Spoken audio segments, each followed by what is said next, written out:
Coming up on Quest, find out how the return of a feared predator is altering a vast wilderness. We live in a world where big predators are largely missing. Why a movement to save seeds helps safeguard our food supply, and how a photographer captures the wild spirit of a changing landscape. Everything is connected to everything else.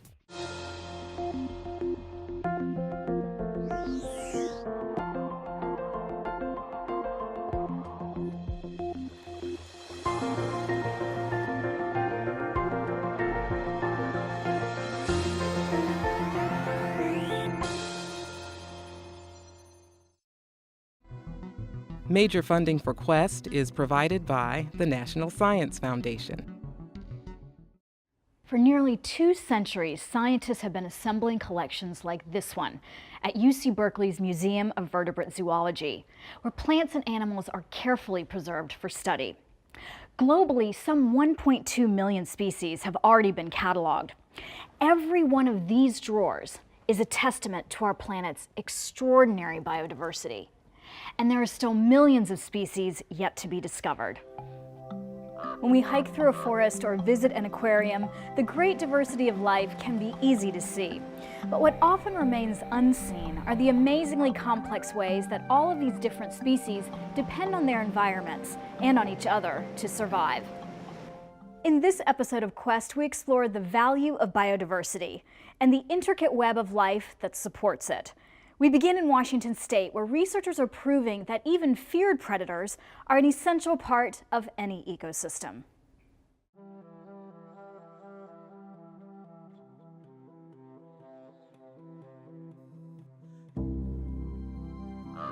For deer in Washington State, life has been pretty easy. The deer typically sleep until about 9. They'll hit the snooze a few times. They'll get up, groom themselves, have a little breakfast, take a midday nap. So it's kind of nice. I like it. But life is about to get a lot less comfortable for these deer. Wolves have returned to Washington State for the first time in almost 80 years, and deer top the menu. While that might mean a reduction in the deer population, the fear wolf spread can have surprising benefits for the larger ecosystem.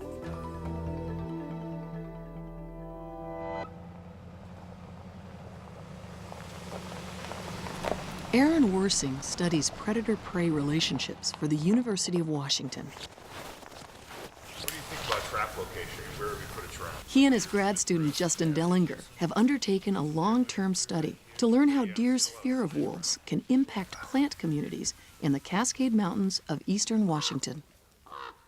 Historically, as many as 400,000 gray wolves may have inhabited the West.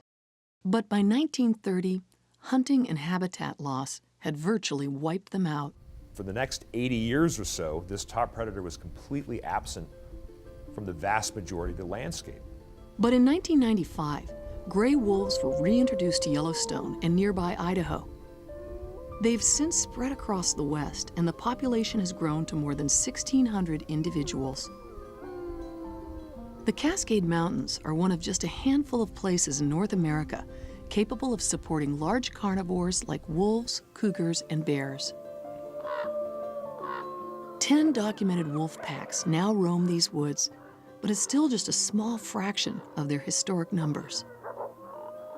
At present, we live in a world where big predators globally are largely missing, and that has very important consequences for the structure of natural ecosystems.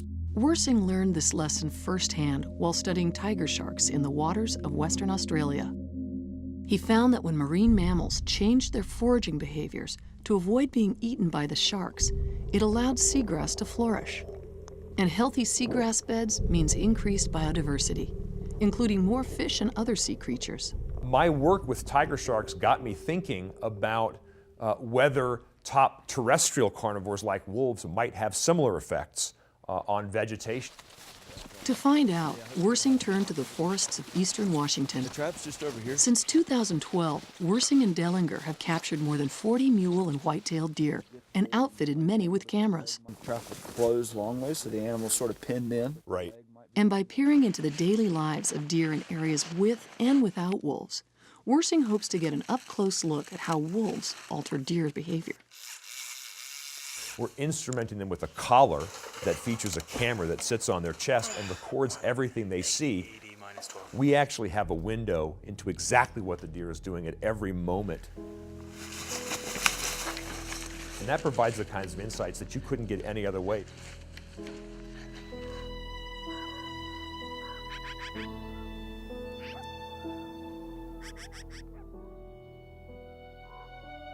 When living among wolves, prey species like deer and elk become more reclusive, and that can cause a chain reaction with far-reaching impacts. Scientists noticed this connection after wolves were reintroduced to Yellowstone in 1995. Since their return, aspens and willows are healthier, grasses are taller, and beaver, bison, and songbird populations have increased. But just because wolves change the landscape in one place, does that mean it'll happen everywhere they appear? Worsing and Dellinger think that seeing things from the deer's point of view could be key to answering this question. I think the most surprising thing is how individual these deer are. Frequency is there, 6151101. It's a lot like people. You get somebody that's really high-strung, or you get somebody that's really mellow. Yeah, I love how you get in there and you can actually see them nibbling the lichen. Yeah. The deer leans down to eat, the camera pans down with it so you can get every single bite. And when it leans up, you get a really good panoramic view of its surroundings. That's really cool. With this camera footage, we can basically discriminate between times when the deer have their head down snooping around for food and when they have their head up in an alert position looking around. Our deployments so far are beginning to paint the picture that if you're a deer and you're in a landscape that's being hunted by wolves, you need to spend a lot of time with your ears perked up and your eyes peeled looking around for these animals because, of course, you don't want to let the wolves get too close. We're learning that probably the majority of the impact predators have on prey species and ecosystems is by being what we would call an agent of intimidation, or in other words, a threat. By merely being a threat, predators can affect entire prey populations, inducing many different individuals to play it safe. And when the entire prey population plays it safe, that's an entire population of deer that aren't eating as many plants, and that can have huge benefits for plant communities. And when plants thrive, the entire ecosystem becomes more robust. What we've learned as scientists over the past several decades is that ecosystems are more diverse when you have top predators. And it's entirely possible that we could see the same thing in Washington now that wolves are back on the landscape. But as wolves recolonize the West, they are sowing fear far beyond the forest. Many people see them as a threat to livestock or pets. And states like Wyoming, Idaho, and Montana have recently allowed wolves to be hunted. We're still here, we're gonna get another one. The number one factor today in determining whether wolf populations are going to be successful or not is wolf tolerance. To some extent, the negative attitudes humans have towards wolves are a function of misinformation. And it's not just wolves. Large predators around the world have been villainized, when in fact they can have a positive impact on the wilderness we love. That makes studies like the one I'm conducting on wolves and deer especially important. The more we understand about the roles big predators play, the better the argument we can make for the case for protecting them.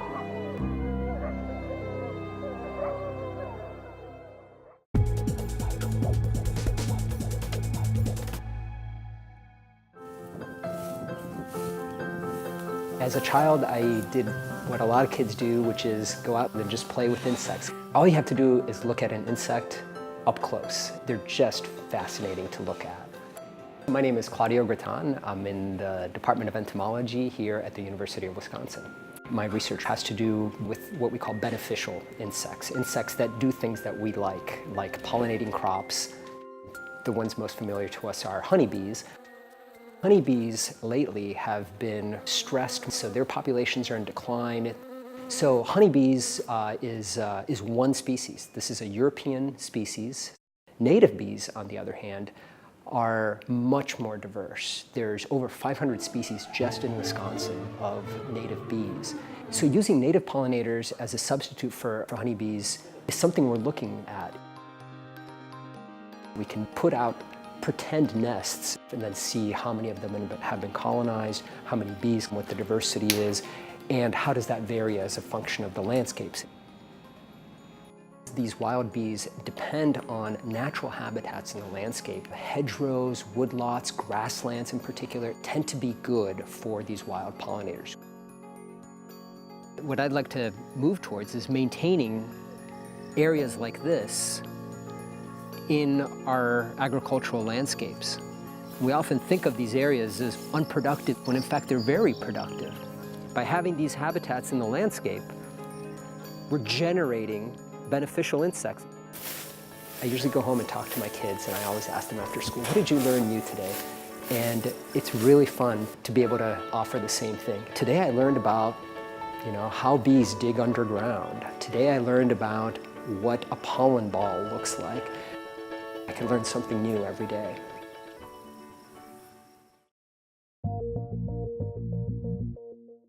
Seeds are the buried beginnings of everything: fuel, fiber, food, medicine, and shelter. For millennia, seeds were something we could easily save, share, and exchange. Passed down from generation to generation, these seeds spawned countless varieties of fruits, vegetables, and grains. But today, our options are much more limited. Since the 1900s, we've lost about 90% of crop varieties. Why did this happen, and what does it mean for the future of our food supply? Next, we travel to Iowa to meet some dedicated citizens who are working to preserve food diversity from one of the places where it all begins: seeds.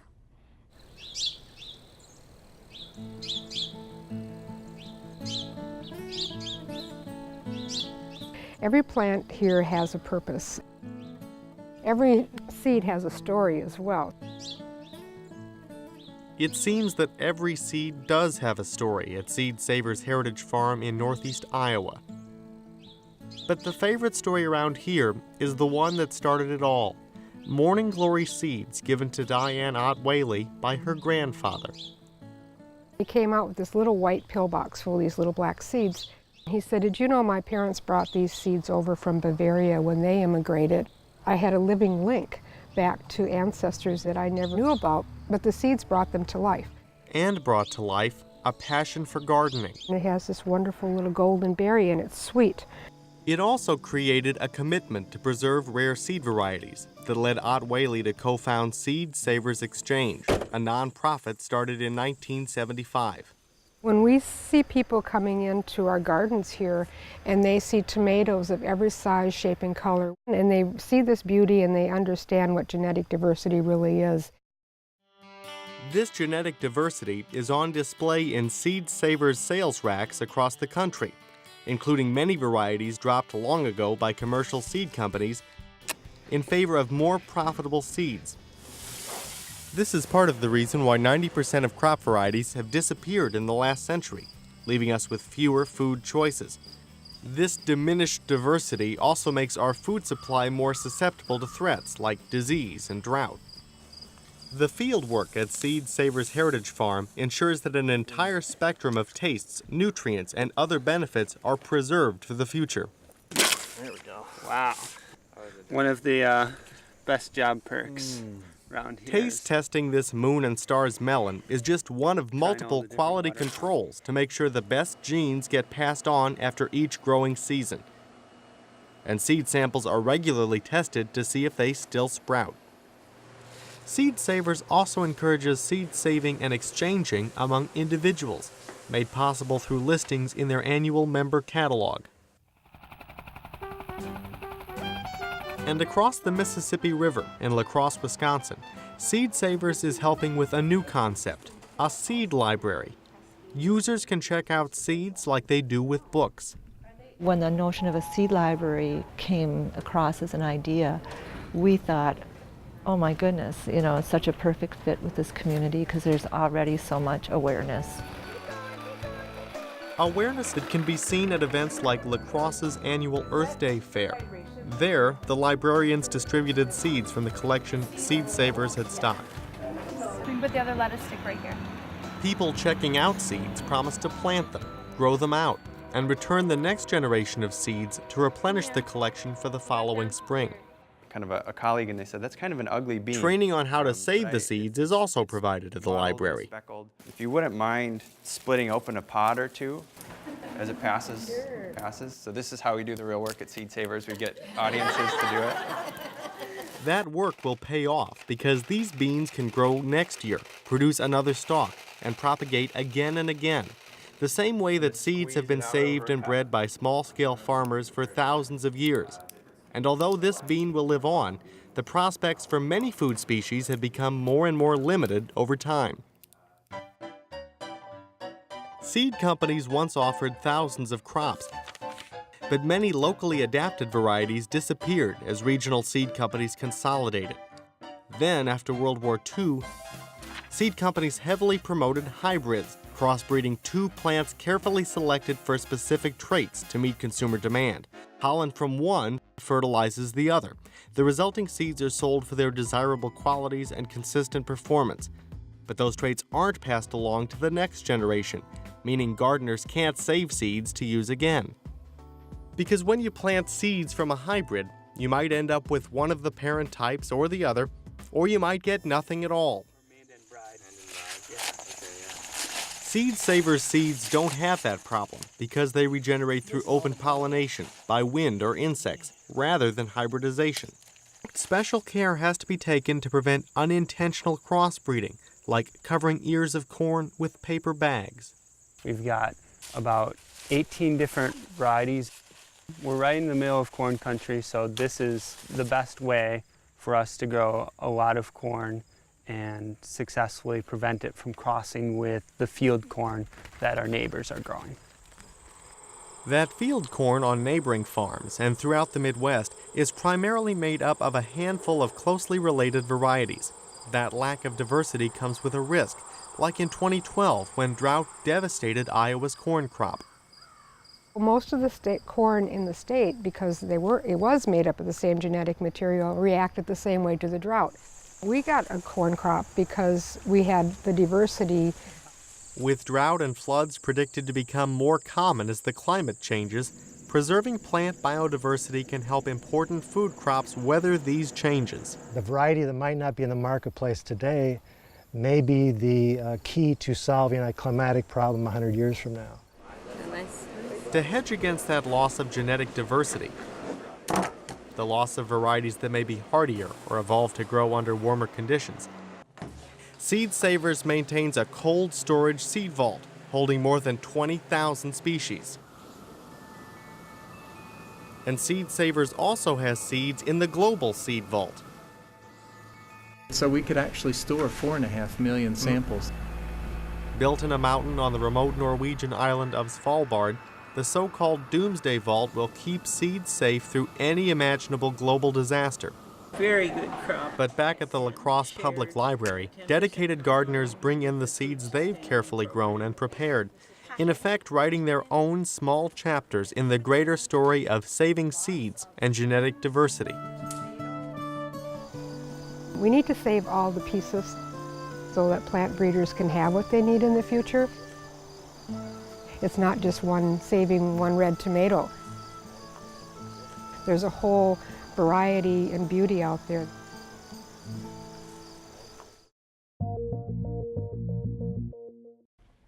When it comes to studying the natural world, cameras are among our most valuable tools.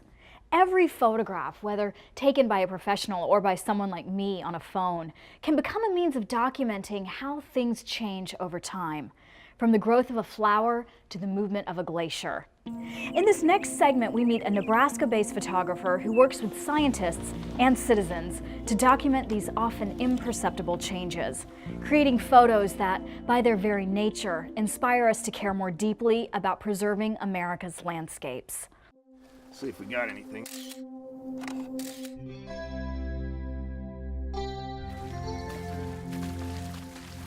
If there's one thing that is inherently human, is that we tell stories. And we tell those stories in pictures. Native Nebraskan Michael Forsberg is a respected conservation photographer and author. I see myself as a geographer and then a photographer. Geography isn't a hard science, it's a perspective that emphasizes space and place and ecology and how everything connects with everything else. The power of photography is to start a conversation, maybe get somebody to care. For 20 years, Forsberg has been documenting habitats of his home turf, the Great Plains. These 12 states in America's heartland account for 1/4 of the nation, but are often overlooked as flyover country. 318 Victor, taxiing out for takeoff runway 31. The land's a place where grass rules over trees. It's a place where you just feel this immensity, where you feel very small. Surprisingly, the vast plains contain an unexpected bounty of species and habitats, including an essential flyway for migratory birds. It's a really diverse landscape. Think about Nebraska. There's more biological communities and ecosystems from the west to the east over that 350 miles or so than there is from the eastern border of Nebraska all the way to the Atlantic Ocean. This is pretty cool up here. My goodness. You know, the Great Plains in its moments is every bit as remarkable as the mountains or the seashore or the canyons, not just of this country, but of this world. This is a gift. It's our job to be good stewards and take care of it. But the plains are threatened by increasing demands on land and water to grow crops and to serve as a new source for America's energy needs. The Great Plains of today are by far the most endangered biome on the planet because they've been the most altered. I think this area is at risk. We're losing species at a faster rate in this world than we ever have in recorded history. We have to be really careful with how we treat this land moving forward because more and more demands are being put on it all the time. Everything is connected to everything else. And the linchpin of those connections is water. I think we need to know where our water comes from. We get it from snowpack in the Rockies as snowmelt. We get it from the Ogallala Aquifer coming up from the ground as groundwater, and then we get it from our weather and climate. If you don't have water, you don't have life. Pretty much everything else stops. So Forsberg began leading a team of citizen scientists to examine Nebraska's water supply like never before. What are you working on? You always wish that you could see the processes of erosion and deposition and see flood and see drought and all of those things. With time-lapse, you actually can. The Platte Basin time-lapse team is using automated camera systems to understand how a water basin functions. Its terrain acts like a funnel, draining all surface water from its highest elevation to its lowest point.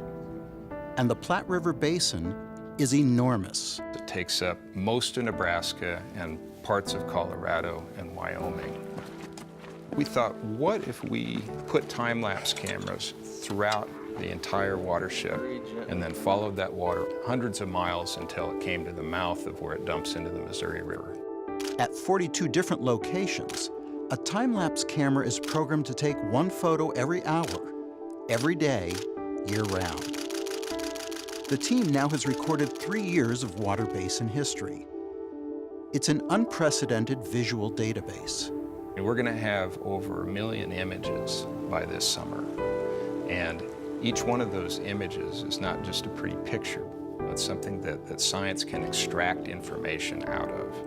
Ecologist Emma Brinley Buckley wants to see if her water contamination research is linked to water levels recorded by the time-lapse cameras. By visualizing the data on top of them, you can see very well on this time-lapse that when the flood comes in, nitrates increase because a large source from them is agriculture. And when the flood came, it brought down the fertilizer with it and the nitrates. So this huge spike that you can visualize on the graph, you can look at it and you can get a clear picture that is from the flood. Examining water cycles of the Platte Basin is one of the project's main goals. Stephen Spiker is charting 3 years of data from the U.S. Geological Survey that relates to time-lapse sequences from key camera positions along the river. Each one of these graphs, we can look at 1 year. So a really good example is 2011. We had a ton of water. Then over 2012, it sort of drops out in the middle of the summer here again. We can show the water completely full at a location with an image. And then exactly 1 year later, there's no water in the Platte. Moving forward, the cameras will act as long-term environmental monitors to document the changing nature of the water basin. I'd like to see this project run indefinitely. If we can build a template about how to look at a watershed using time-lapse photography here in the Platte Basin, we can take that template and apply it to any watershed. That's a heck of a powerful tool. I want people to understand a little bit more about the world in which they live. We have to take care of and manage this landscape that we call home. If you're interested in seeing more of Mike Forsberg's photos or exploring any of Quest's TV, radio, and web stories, visit questscience.org and use our social media tools to join the conversation. For Quest, I'm Simran Sethi.